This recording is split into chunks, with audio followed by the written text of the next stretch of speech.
Hey guys, it's Mrs. Meriwether. So I have had an unexpected event occur. I was supposed to have a minor procedure at the beginning of last week. It turned into something majorly huge.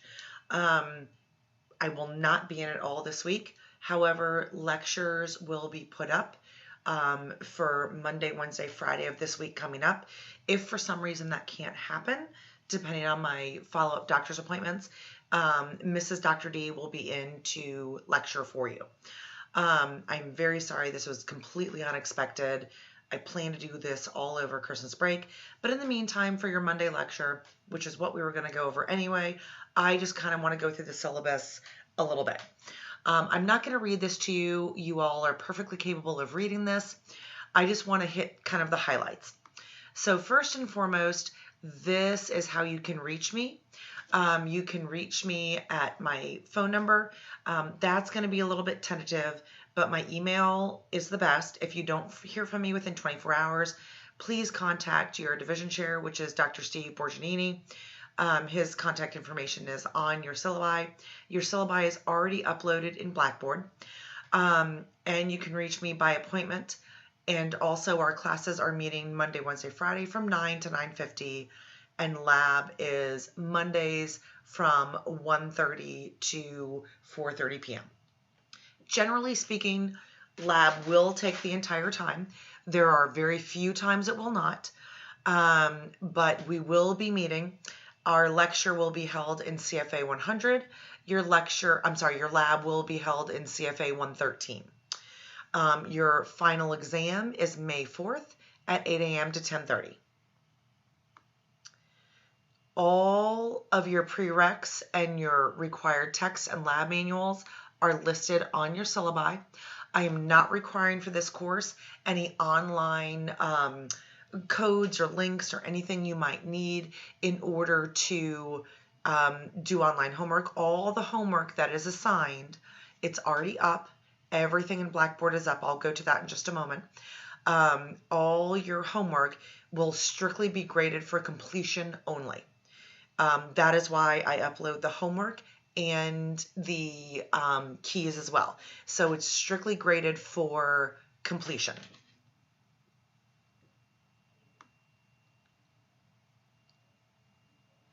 So I will strictly adhere to academic integrity. If there is even the hint of any kind of plagiarism or improprieties or cheating or anything of those matters, I take them very, very seriously, and I will deal with them accordingly. I'm confident that you guys will be just fine. Several of you have had me in the past, and you know that there are very few things that I'm very strict about. You know, academic integrity is one of those things that I'm very strict about. The other thing is attendance. You must come to class. If you plan on passing this course, you must come to class.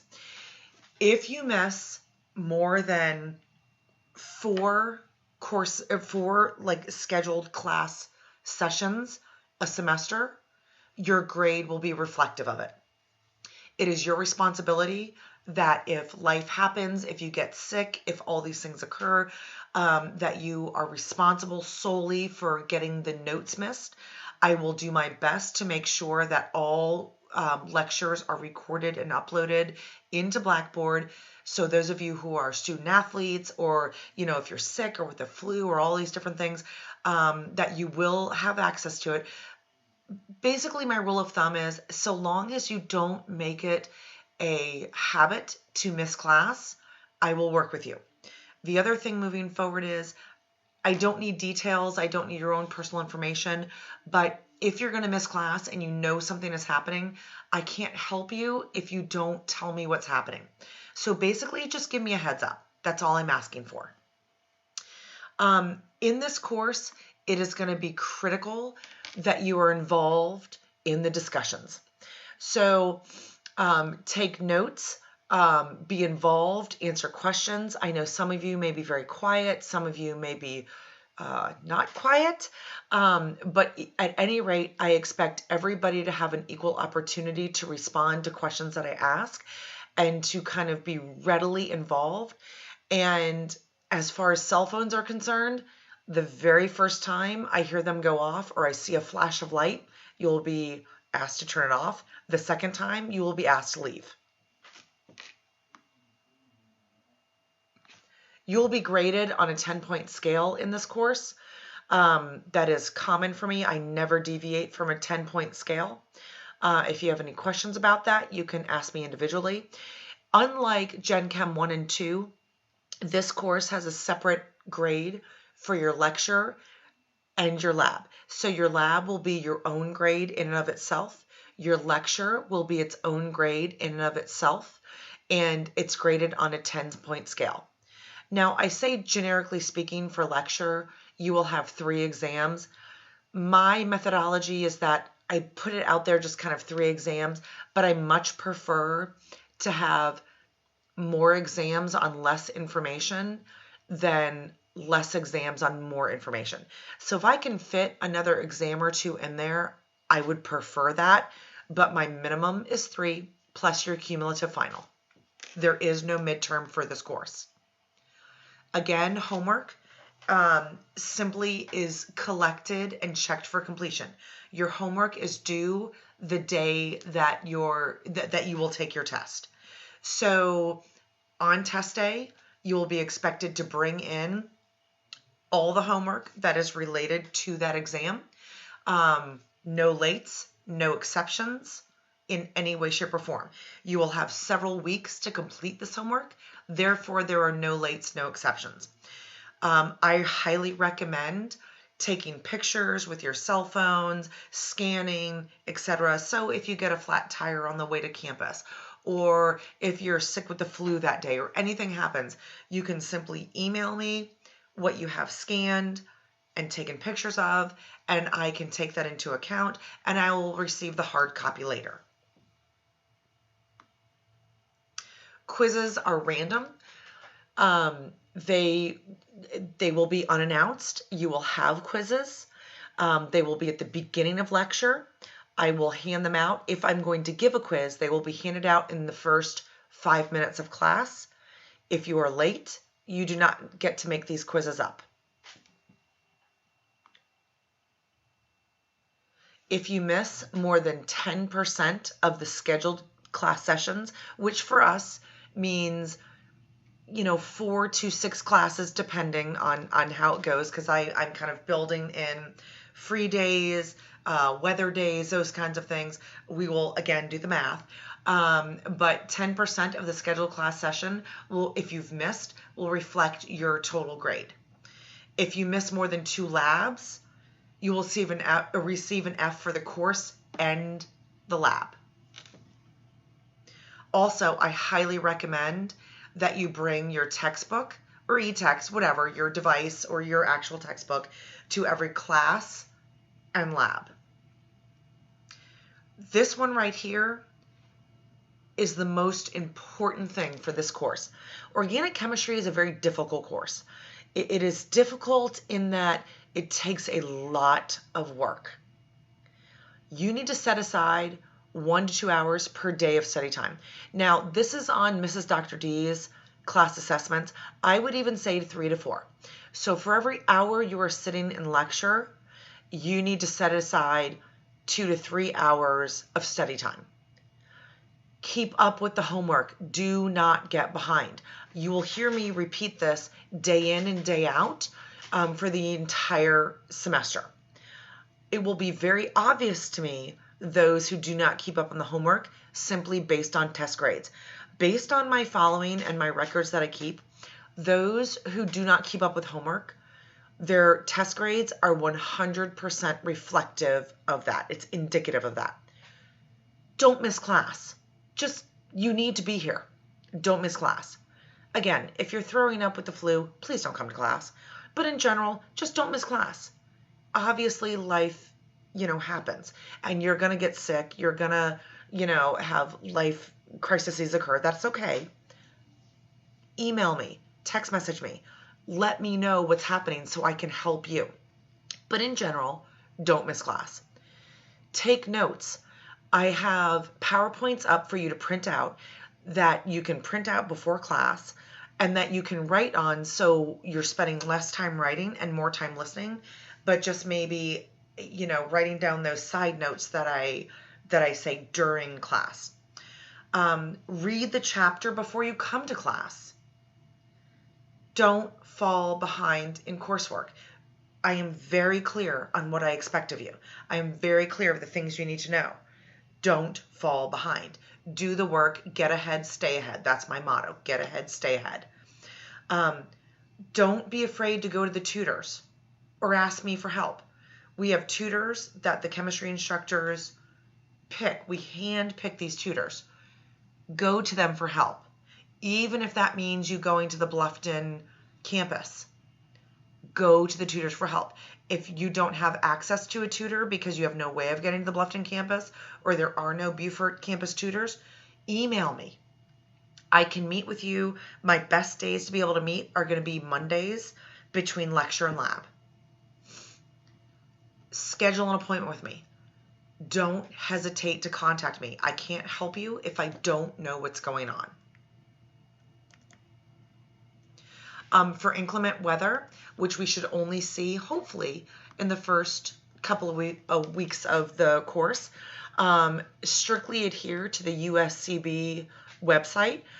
We do not follow Beaufort County School District, so only strictly relate to the USCB website. They will officially communicate with you via the website, via their text messaging services, and their email services as to openings and closings for the school.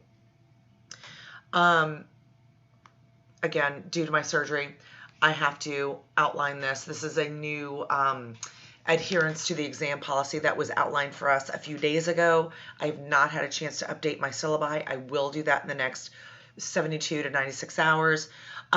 So basically what this means is, if you are an online student, which doesn't apply to us, you are required to pay a fee if you require proctoring for your exams.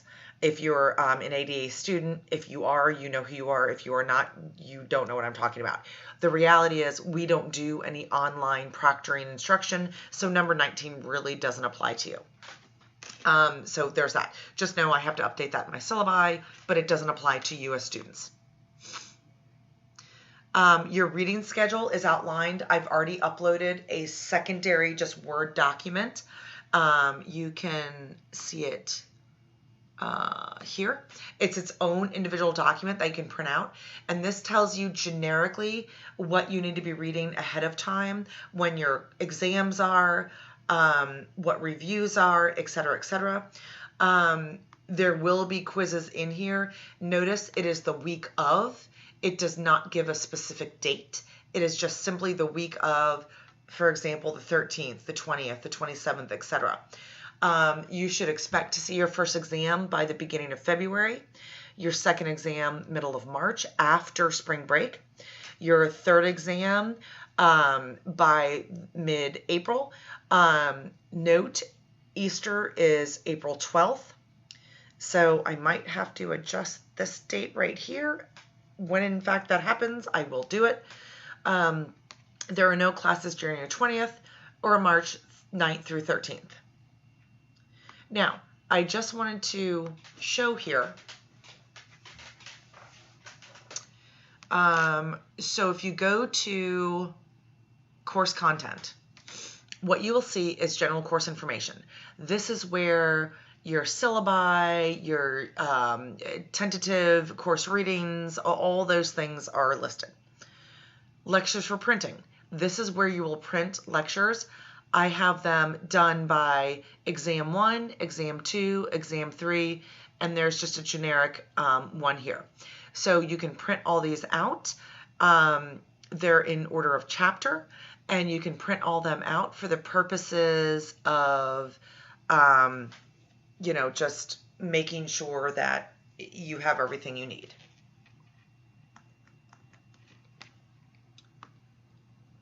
Then there's supplemental videos for extra help. This is just if you need a different way of hearing things. I will randomly, there's already some stuff up here, but I will randomly upload different videos as I see necessary for those of you who are struggling in different subject topics. Homework is listed here. I will go through this more thoroughly. I will clearly define what is due for homework for each exam. This is just up here. I've just kind of uploaded it. I wanted to get it up there, but I will clearly define for each exam in announcements what is necessary to be turned in for each exam for your homework. And then practice problems with key. Again, this is just for help for you with the keys for more practice, helpful information, and then my lab information. So Dr. Ian, he will make sure that you are thoroughly understanding what's happening for lab. I will not be in lab on Monday. The earliest I will potentially be in class is on Friday, hopefully Wednesday, but I just don't see that happening. And even when I am in class, I just need to give you guys a heads up. Most of my face will be covered. I have about over 100 stitches in my face. Just mentally prepare yourself. It's ugly. It looks worse than it actually feels. Just know that I will be there as early as I can be. Sorry, that was my phone. I will be there as early as I can be. And just know that our entire department will be backing me up and helping me and trying to get you guys on task as soon as possible. If you have any questions, feel free to email me. The earliest I will be answering emails is on Wednesday.